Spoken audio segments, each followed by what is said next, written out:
Think back to the last time you washed your hands. Was it an hour ago? More? How did you do it? Let's face it, if you're like most people, it was probably a quick rinse and a half-hearted wipe on your jeans. Well, there's a world full of germs out there, and believe it or not, your hands are going to encounter millions, if not billions of them on a daily basis. Properly washing your hands is probably the single most important and effective defense mechanism we have against contracting potentially deadly diseases, and that means soaping, lathering, and scrubbing for at least 20 seconds. The quick rinsers among you are probably wondering, why bother? How bad can our hands really be? After all, they look clean enough, right? Well, you better look closer, because your hands aren't as pristine as they may seem. If you were to look at your hands through a microscope, you'd see that they're actually teeming with bacteria, with over 1,000 minuscule pathogens per square inch. Now, before you start freaking out and scrubbing your hands with bleach, it's worth noting that human beings come into contact with over 60,000 different types of germs every single day.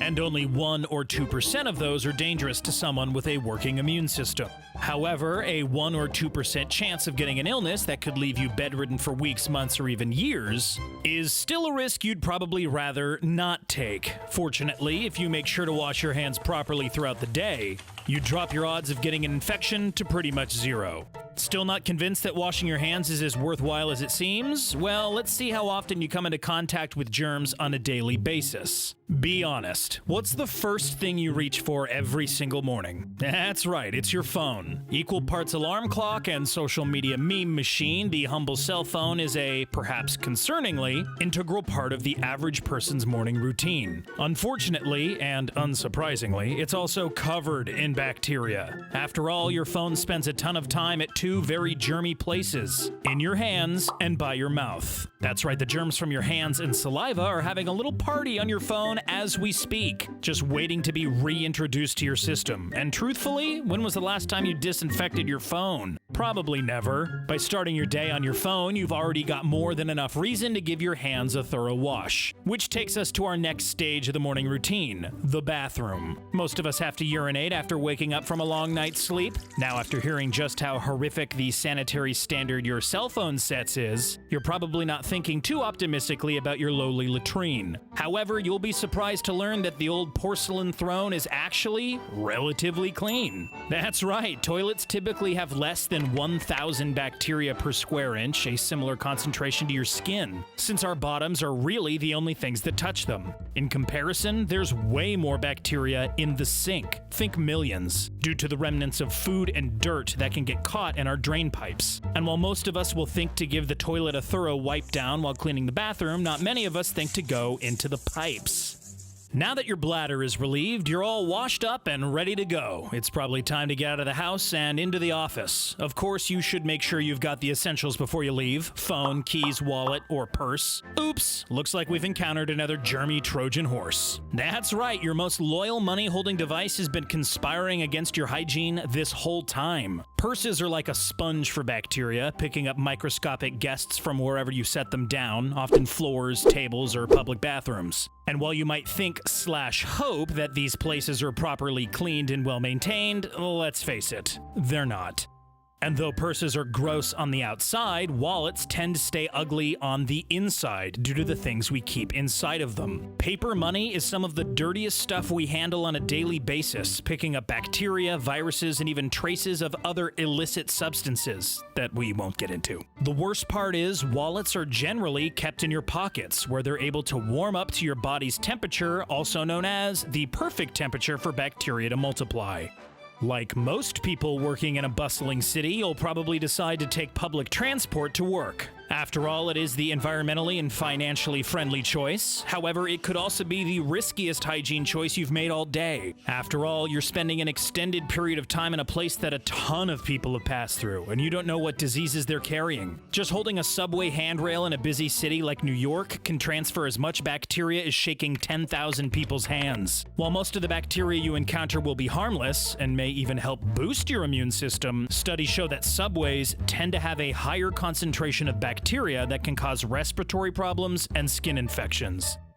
Let's say, though, that you end up making it to work infection-free. What should you keep an eye out for here? Unfortunately, you may have your work cut out for you avoiding bacteria in the workplace. Let's start with the elevator. You could take the stairs, but you're on the 5th floor and you're just not feeling it today. By pressing the innocent little round button, you're unwittingly allowing tons of bacteria the chance to hop onto your fingertips, a part of your body that you're then highly likely to use to touch your mouth, eyes, ears, and nose. The problem isn't elevator specific either. Literally anything with buttons, ATMs, vending machines, light switches is probably covered with bacteria from people touching it all the time. And unfortunately, these items tend to be disinfected relatively infrequently.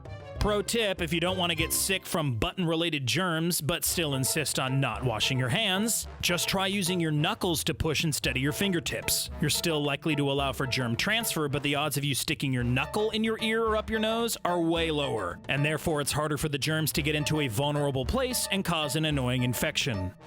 The water fountain is an extra dangerous place for germs as it combines buttons, which as we've just learned are to be distrusted, with moisture, which creates favorable conditions for bacteria to multiply. In addition to this, sick people need to drink a lot of water, so the odds of you catching Kevin from accounting's cough are even higher. This isn't just a theory either, the numbers do back it up. Studies show that water fountains have twice as much bacteria as your toilet seat. Maybe dogs have the right idea after all.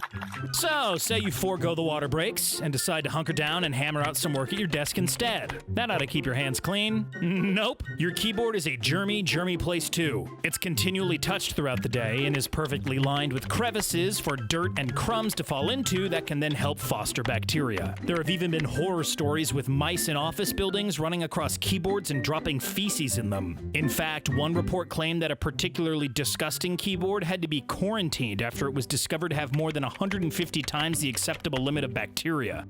So, after a stressful day of working hard and trying to avoid germs, what do you do to unwind? Maybe hit the gym, do a little yoga, sit down and watch some TV, perhaps? Well, you're in luck, because all of those activities are perfectly germ-free. Just kidding. Hygiene-wise, they kinda suck too. Gyms and yoga studios are kinda designed for people to sweat all over them, and although general workout etiquette dictates cleaning your station or mat before and after use, it's not always a guarantee that your fellow workout buddies are holding up their end of the bargain. Still, a little diligence on your end can help reduce the risk of bacteria transmission. Unfortunately, watching TV, as per usual, is probably the unhealthier option. Odds are you're handling a remote control that you haven't disinfected since the day you bought it. Think back to those days you've stayed at home sick, huddled up on the couch with a box of tissues and the TV remote, flicking through all the stations and eventually settling on an old episode of Maury. That's the same remote you touch right before dipping your hands into the big communal bowl of popcorn on family movie night. Experts actually recommend that you wipe down your remote as often as once a week, in addition to wiping it down if a sick person uses it. If all this germ talk is making you want to crawl up into bed and never leave again, well, don't. Your bed is just as riddled with bacteria as the outside world, if not more. In fact, your bed sheets and pillow covers can be more than 15,000 times germier than your toilet. And these aren't harmless bacteria we're talking about either. Common bedroom bacteria can cause pneumonia and food poisoning if allowed to multiply. Let's face it, you live in a germy world, and nowhere is safe. Not even your own bed.